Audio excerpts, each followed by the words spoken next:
Salam sejahtera dan salam perpaduan kepada seluruh rakyat Malaysia. Berita panas hari ini dipetik daripada Malaysia Kini bertajuk AMK buat 13 laporan polis dakwaan SD untuk jatuhkan kerajaan.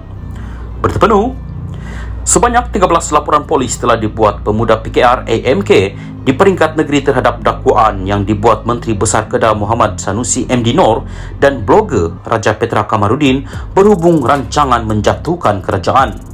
Dalam kenyataan di Facebook semalam, AMK berkata laporan polis telah dibuat oleh kepimpinan pusat serta MK Selangor, wilayah Persekutuan Johor, Negeri Sembilan, Perak, Penang, Kelantan, Perlis, Terengganu, Kedah, Melaka dan Sabah. Tujuan laporan polis dilakukan adalah bagi menyiasat pendedahan Raja Petra yang mendakwa satu komplot sedang diusahakan dengan mengumpul akuan berkanun SD selain kenyataan Sanusi yang memperakui komplot itu.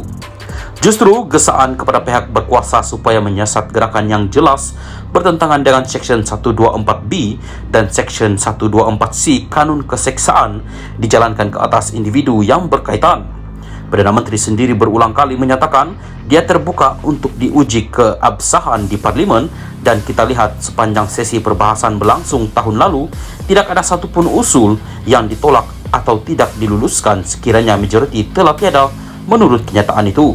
Terdahulu, Sanusi yang juga pengarah pilihan raya PAS mendakwa pihak pembangkang telah berjaya memperoleh SD yang mencukupi untuk menjatuhkan kerajaan persekutuan. Dakwaan sama turut dibuat oleh Raja Petra walaupun semakan mendapati dakwaan dan dokumen yang dipamerkan terdapat percanggahan yang menimbulkan persoalan. Salam sejahtera dan salam perpaduan kepada seluruh rakyat Malaysia terkini dari Mahkamah. Hakim Wan MDB dedah pernah jadi rakan kongsi bersama Jasmine Loh. Berita penuh, Hakim Mahkamah Tinggi Kuala Lumpur, Colin Lawrence Square mendedahkan bahawa dia pernah menjadi rakan kongsi bersama dengan peguam Jasmine Loh yang dikaitkan dengan skandal 1MDB di sebuah firma guaman antara 10 hingga 15 tahun lalu. Hakim itu bagaimanapun berkata Loh meninggalkan firma guaman Zain & Co antara 10 hingga 15 tahun lalu. Ini adalah semasa Square masih menjadi seorang peguam dan sebelum dia dilantik menjadi Pesuruhjaya Kehakiman. Dia membuat pendedahan itu semasa perbicaraan kes rasuah RM2.28 bilion 1MDB terhadap bekas Perdana Menteri Najib Razak petang ini. Square membuat pendedahan itu apabila peguam bela tertuduh Muhammad Syafiee Abdullah menyoal pasukan pendakwaan jika mereka akan memanggil Loh untuk memberi keterangan dalam perbicaraan tersebut. Timbalan pendakwa raya Ahmad Akram Gharib memaklumkan mahkamah bahawa Jabatan Peguam Negara AGC belum melihat sebarang kenyataan yang dirakamkan oleh pihak berkuasa Malaysia daripadanya dan tidak mempunyai sebarang arahan jika dia akan menjadi saksi pendakwaan dalam perbicaraan 1MDB sekarang. Memandangkan isu Jasmine Loh dibangkitkan adalah wajar pada ketika ini, saya mendedahkan bahawa individu yang sama itu dan saya sendiri adalah rakan kongsi dalam firma guaman ketika saya menjadi peguam. Firma itu adalah Zain & Co, sebuah firma bersaiz sederhana. Ia sudah bertahun-tahun dahulu, sekitar 10 hingga 15 tahun yang lalu. Saya tidak ingat dia telah meninggalkan firma guaman itu, kata Square. Adalah menjadi amalan undang-undang standard bagi hakim bicara untuk mendedahkan perkara seperti ini demi kepentingan ketelusan dalam pentadbiran keadilan, katanya.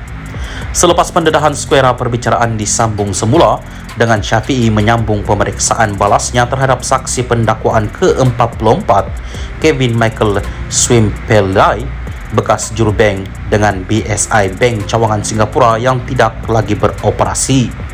Pada 12 Julai lalu, Menteri Dalam Negeri Saifuddin Nasution Ismail mendedahkan dalam sidang akhbar bahawa Loh menyerah diri kepada pihak berkuasa Malaysia selepas berada di luar selama bertahun-tahun.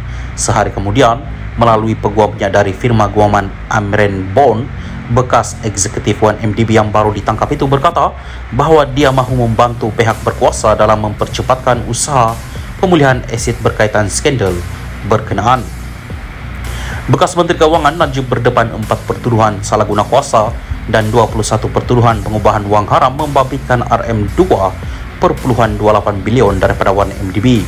sebuah dana kekayaan negara Malaysia yang dimiliki sepenuhnya oleh Menteri Keuangan diperbadankan MOF Bagi 4 pertuduhan salah guna kuasa, bekas ahli Parlimen Pekan itu didakwa melakukan kesalahan itu di Am Islamic Bank Berhad, cawangan Jalan Raja Chulan di Bukit Kelon, Kuala Lumpur antara 24 Februari 2011 dan 19 Disember 2014.